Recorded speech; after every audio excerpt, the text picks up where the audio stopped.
성막 안에 여러 가지 기구들을 만드는 장면을 우리가 또 공부하고 있고요. 어제 4가지 기구에 대해서 공부했고요. 오늘 3가지 성막 뜰 안에 있는 거, 그리고 울타리 해서 3가지를 공부하는데, 먼저 1절부터 7절에 보면요, 번제단의 말씀이 있습니다. 번제단. 이 번제단은 하나님 앞에 제물을 드리는 단이죠. 단.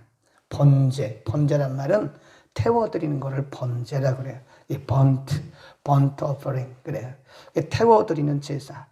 정사각형으로 되어 있고, 그 위에 짐승을 태워드리든지 곡식으로 드리든지 하나님 앞에 제물을 드리는 것이 번제단이다. 레위기에 보면 그 번제단에서 드리는 제사의 종류가 쭉 나와요. 짐승으로 드리는 제사부터 시작해서 번제, 소제, 화목제, 속건제, 속죄제, 위임제. 그래서 그때 번제단에서 드릴 여러 가지 제사의 종류들이 나오는데, 인간적으로 보면 사실 광야를 지나고 있는 이스라엘 백성들이 매일 양 잡아드려야 되고 소 잡아드려야 되고 비둘기 잡아드려야 되고 곡식으로 잡아드리고 곡식으로 드리고 태워드리고 이런 제물을 드리는 것이 이스라엘 백성들에게 있어서는 굉장한 부담입니다. 아침과 저녁으로 어떻게 매번 그걸 드립니까? 근데 하나님 그렇게 하라고 이 번제단을 만들어 주신 거예요. 만들라고 말씀하셨고 지금 만들고 있는 것이고, 그 번제단의 용도는 하나님께 제사를 드리는 거예요. 제물을 드리는 거예요. 그러면 그 제물의 용도가 단지 하나님께서 그 제물에 있느냐? 그게 아니죠.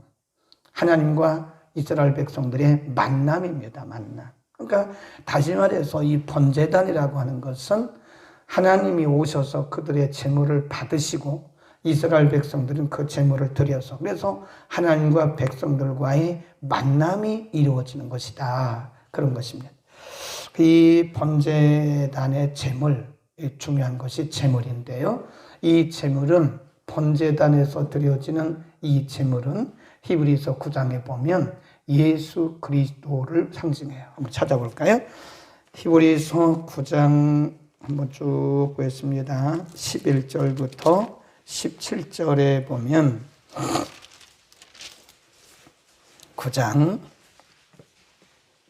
11절부터 시간이 없으니까 다 읽지 말고 11절부터 12절, 13절 읽겠습니다. 시작.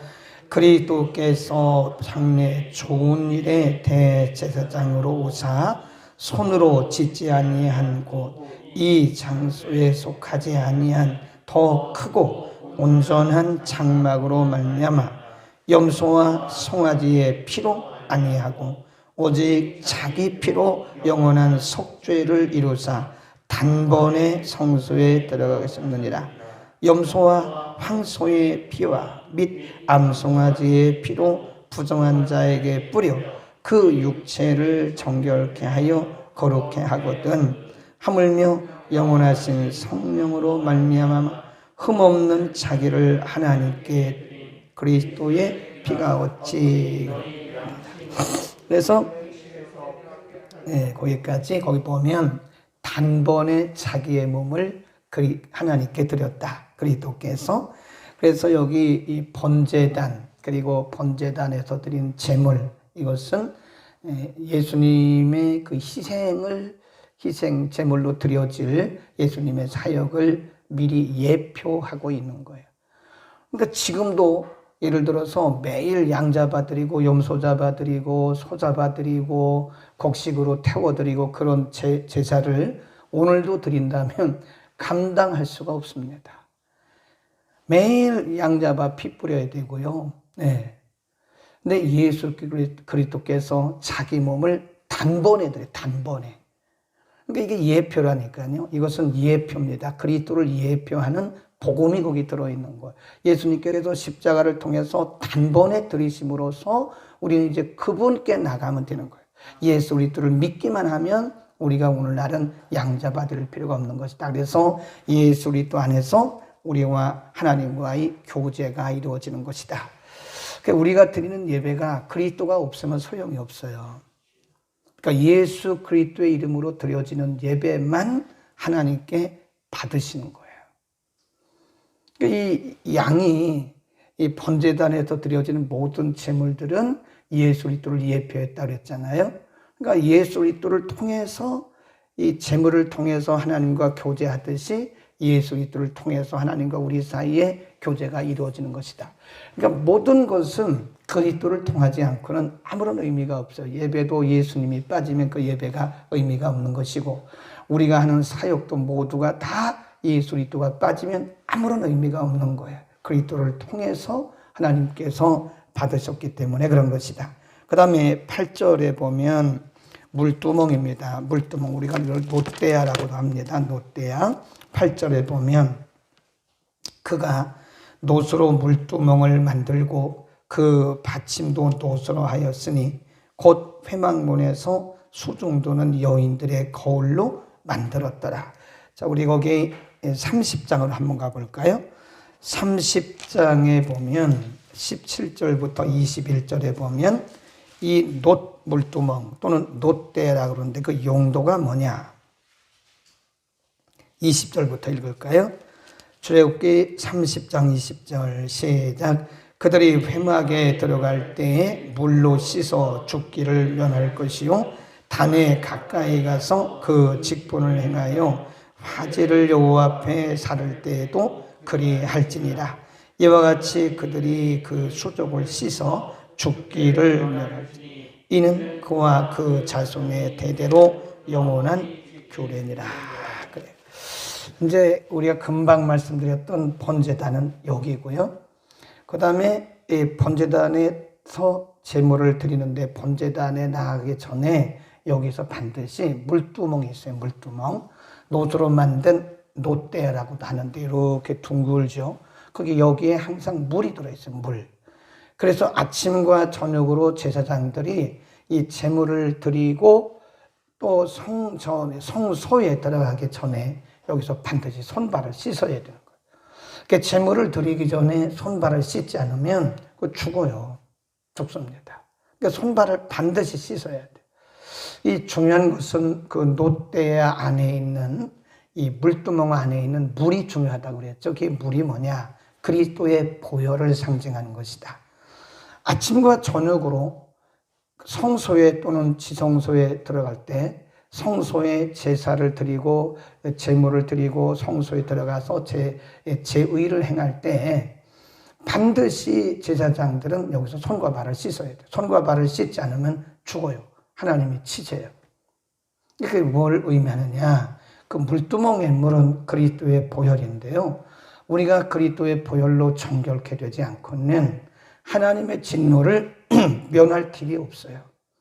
하나님의 진노를 피할 길이 없습니다. 우리의 죄가 그대로 남아있어요. 우리 한번 보겠습니다. 히브리서 10장입니다.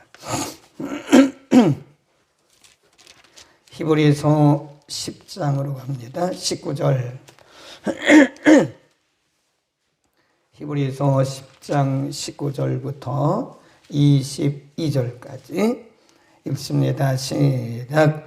그러므로 형제들아 우리가 예수의 피를 힘입어 성소에 들어갈 담력을 얻었나니 그 길은 우리를 위하여 휘장 가운데로 열어놓으신 새롭고 산 길이요 휘장은 곧 저의 육체니라. 또 하나님의 집 다스리는 큰 제사장이 계심에 우리가 마음의 뿌림을 받아 양심의 악을 깨닫고 몸을 맑은 물로 씻었으니 참마음과 온전한 믿음으로 하나님께 나가자. 그러니까 제사장이 손과 발을 씻지 않고는 하나님 앞에 나갈 수 없었던 것처럼 오늘날도 예수 그리스도의 보혈을 통하지 않고는 하나님 앞에 나갈 수 없다. 그것을 히브리서 기자가 히브리서 10장 19절에서 그 물두멍의 물은 예수의 피다, 보혈이다 이렇게 말씀하시는 거예요. 어느 날 예수님께서 십자가를 지시기 전에 이 제자들에게 오셨어요. 그리고 식사를 마치시고 나서 허리에 수건을 동이시더니 물에 대야에 물을 담으시고 그 물로 제자들의 발을 씻기시기 시작하셨어요. 그러니까 제자들이 너무 황송하죠. 이 발 씻고 머리에 이렇게 향유 뿌리는 것은 그 나라는 좀 건조하죠. 그러니까 머리에 푸석푸석하고 먼지가 많이 나요. 그러니까 손님이 오면 노예들이 남종이나 여종이 손님의 머리에 이렇게 기름을 뿌려주고요. 향유를 불러주고 그 다음에 발을 씻어줘요. 신발을 안 신고 다니니까. 그래서 그것은 노예들이 하는 일이거든. 종들이. 예수님이 갑자기 제자들의 발을 씻으니까 베드로가 깜짝 놀래요. 선생님, 우리의 발을 씻기시는 것입니까? 이것은 종들이 하는 일인데요. 그러면서 예수님께서 제자들의 발을 씻어주는 것을 굉장히 부담스러워한 거예요. 근데 예수님께서 말씀하셨어요. 내가 너희를 씻기지 아니하면 너희는 나와 상관이 없다. 그러니까 그때 베드로가 말하기를 그러면 전체를 다 씻어달라고 예수님께서 말씀하시기를 한 번 목욕한 사람은 그저 발만 씻으면 된다. 그런 말씀하셨거든요. 그러니까 이 전체를 씻는 것은 우리의 원죄를 용서받는 것을 말하는 거예요. 우리가 예수를 믿고 영접하는 순간에 우리가 예수 그리스도를 영접하는 순간에 우리의 그 원죄 있죠. 원죄. 아담으로부터 내려오는 그 원죄가 다 씻어져요. 그리고 우리의 그 영적인 신분이 바뀌어요. 사망에서 생명으로 옮겨진 거예요. 멸망의 자녀에서 생명의 자녀로 신분이 바뀌어요. 아멘. 그런데 그럼에도 불구하고 우리는 죄를 져요. 원죄를 다 용서받았어요. 지옥 가는 원죄를 다 용서받았는데 여러분 죄 짓습니까? 안 짓습니까? 입만 열면 죄 짓잖아요.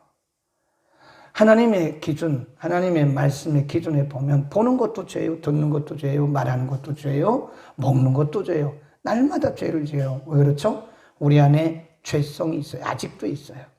언제까지? 하나님 나라 간 날까지 죄성은 그대로 남아있어요. 원죄는 용서받았지만 계속 우리는 죄를 지어요. 왜 그러냐? 우리 속에 죄성, 죄의 잔재가 남아있습니다. 그건 우리가 날마다 어떻게 하죠? 아침과 저녁으로 우리 씻잖아요. 아침에도 씻고 나왔잖아요. 또 저녁에도 씻고 자잖아요. 그게 뭐냐? 매일매일 우리가 회개하는 것과 똑같아요. 아침과 저녁으로 우리를 씻는 것처럼 한 번 몸을 다 씻은 사람, 목욕한 사람은 다시 목욕할 필요가 없으나 손과 발을 씻는 것처럼 우리가 원죄를 용서받기는 했지만 우리 속에 죄성이 있기 때문에 우리가 거룩을 위해서 손과 발을 씻는 그게 회개입니다. 회개. 회개는 우리의 거룩을 구원이 아니에요. 회개는 구원을 위한 것이 아니라 거룩을 위한 것입니다. 굉장히 중요한 얘기예요. 이미 우리는 예수님을 믿는 순간, 예수 그리스도를 고백하는 순간 하나님께서 우리의 모든 죄를 그리스도의 보혈로 다 원죄를 씻으셨어요. 그러나 그럼에도 불구하고 날마다 우리가 자범죄, 그걸 자범죄라고 그러는데 그 자범죄들은 우리가 날마다 예수 그리스도의 보혈로 씻는 회개를 통해서 그런 죄들이 다 씻어지는 것. 그건 우리의 거룩과 관련된 것입니다. 그래서 우리가 자기 전에 잠들기 전에요. 하루 일과를 쭉 돌이켜보면서 하나님 앞에 회개하고 주무셔야 돼요. 반드시 회개하고 자야 됩니다. 회개하지 않고 자면 씻지 않고 자는 거하고 똑같아요. 그러면 씻지 않고 자면 어떻게 되죠?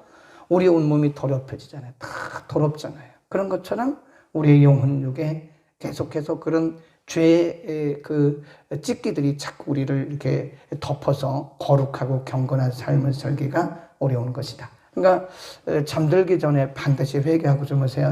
그래서 어떤 죄를 회개해야 되느냐? 알고 지은 죄, 모르고 지은 죄. 그리고 언행심사.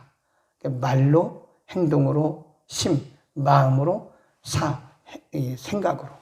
마음으로, 생각으로, 말로, 행동으로 지은 모든 죄들을 하나님 앞 그렇게 기도하면 돼요. 하나님 오늘도 하루를 살아오면서 알고 지은 죄도 많아요. 모르고 지은 죄, 모르고 지은 죄도 많습니다. 또 언행심사, 말로 거짓말하고 남에게 상처를 주고 하나님의 말씀을 더럽히고 이런 것들, 언행심사, 이런 것들, 말, 행동, 마음, 생각으로 하는 것도 죄예요. 네. 어떤 교단에서는요, 생각은 했지만 행동으로 액션을 취하지 않으면 죄가 아니다 그러는데 예수님은 그것도 죄라 그랬어요. 여자를 보고 음욕을 품었다. 실제로 간음하지 않았어요. 근데 여인을 보고 음욕을 품어서 이미 마음에 간음한 거예요. 예수님이 그랬어요. 형제를 미워하는 자, 실제로 형제에게 뭐 이렇게 물질적인 상해를 줬거나 육체적인 상해를 주지 않았어요. 근데 마음으로 혼자 미워했어요. 이미 뭐 했다고 그랬어요? 살인했다고 그랬어요. 실제로 그에게 칼로 죽인 게 아니에요. 돌로 쳐 죽인 게 아니에요. 그러나 마음에 형제를 미워했어요. 꼭 우리의 육신적인 형제가 아니라도 다른 지체들을 미워했어요. 그럼 마음에 이미 살인한 거예요. 그게 뭐예요? 심사예요. 심사. 마음으로 지은 죄, 생각으로 지은 죄. 이런 죄들을 우리가 날마다 물두멍에서 손과 발을 아침과 저녁으로 씻는 것처럼 여러분 우리가 날마다 회개를 통해서 예수 그리스도의 이름으로 회개를 통해서 우리가 씻은 바 돼야 우리는 하루하루 또 거룩하고 경건한 삶을 살 수 있는 것이다. 이 경건이라는 게 하루아침에 되는 게 아닙니다. 경건의 모양을 낸다고 경건한 게 아니에요. 사도 바울이 말했어요. 또 다른 사도들도 말했어요. 마지막에 되면 사람들이 경건의 모양은 있다. 왜 그래요? 경건의 모양은 있는데 경건의 능력은 없다니까요. 왜 그래요? 회개하지 않아서 그런 거예요.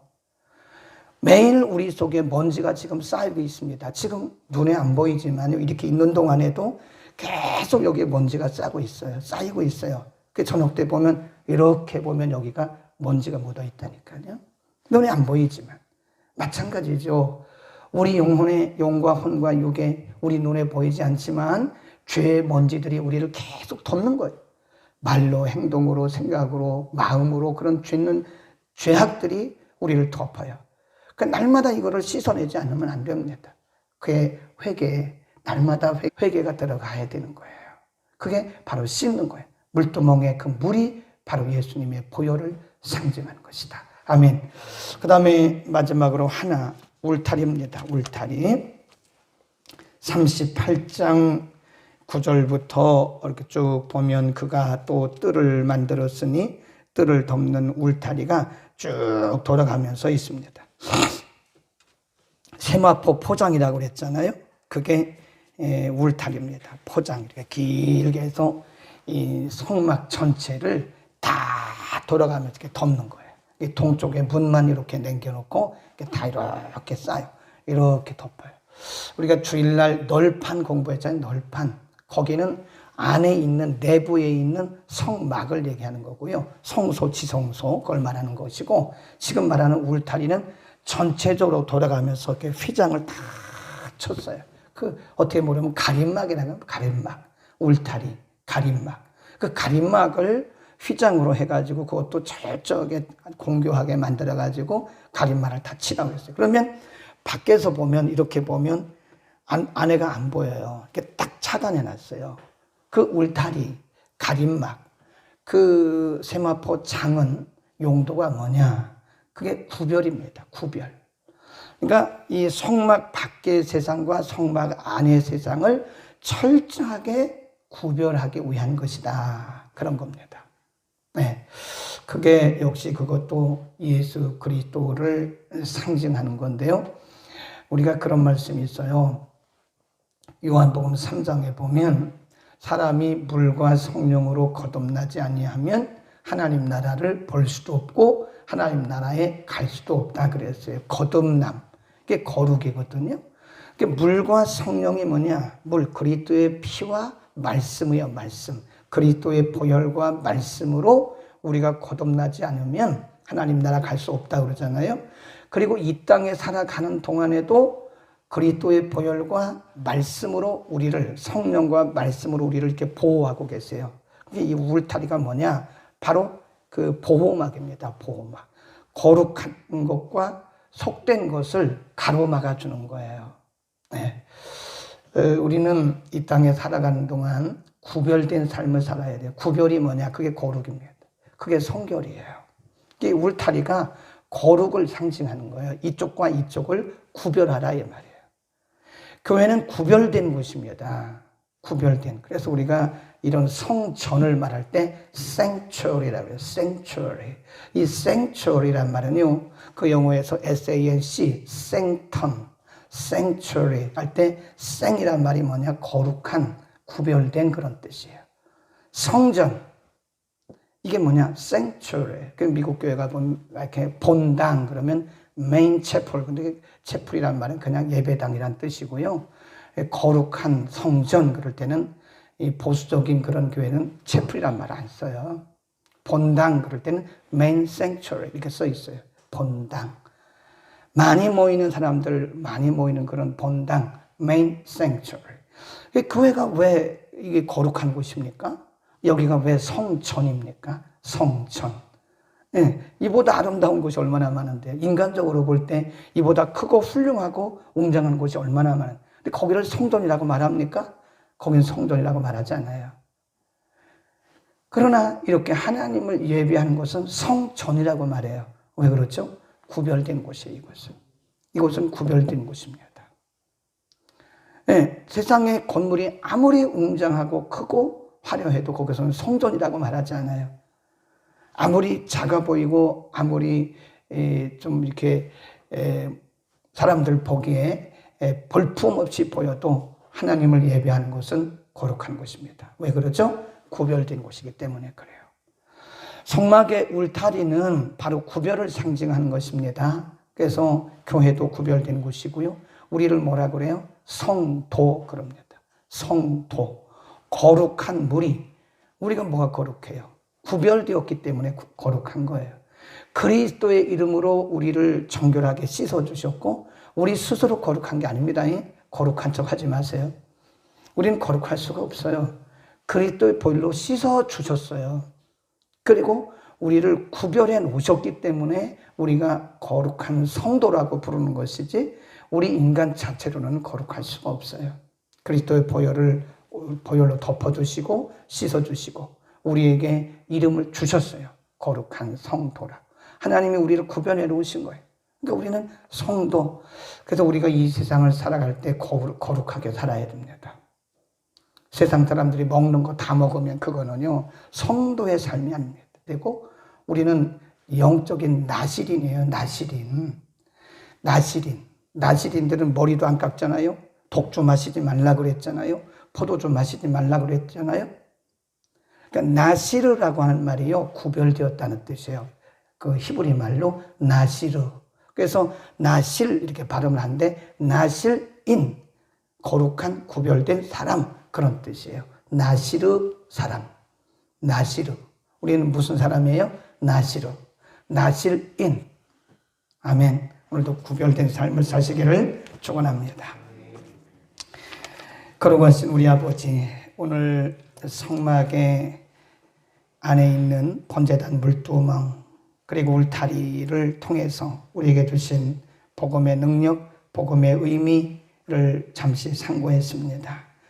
그리스도 예수의 사역 그리고 예수 그리스도의 능력이 아니면 우리는 결코 하나님 앞에 나갈 수도 없는 사람들입니다. 우리를 그리스도 안에서 정결케 하시고 보혈로 씻어주시고 또 우리가 회개할 수 있는 기회도 주시고 구별된 삶을 살아가도록 은혜 주심을 감사합니다. 날마다 말씀과 성령과 보혈의 능력을 통하여 우리를 거룩하게 하시고 구별되게 하시고 우리가 이 땅에 살아가는 동안 죄 많은 세상에서 정말 주의 은혜를 주사 우리가 구별되게 삶으로 복음의 진보를 이루게 하시고 빛과 소금의 역할을 감당할 수 있게 하옵소서. 우리 자신을 스스로 우리가 변명하지 말게 하시고 우리 자신에게 늘 말씀의 잣대를 대고 말씀대로 살아갈 수 있는 믿음의 용기도 하나님 허락하여 주옵소서.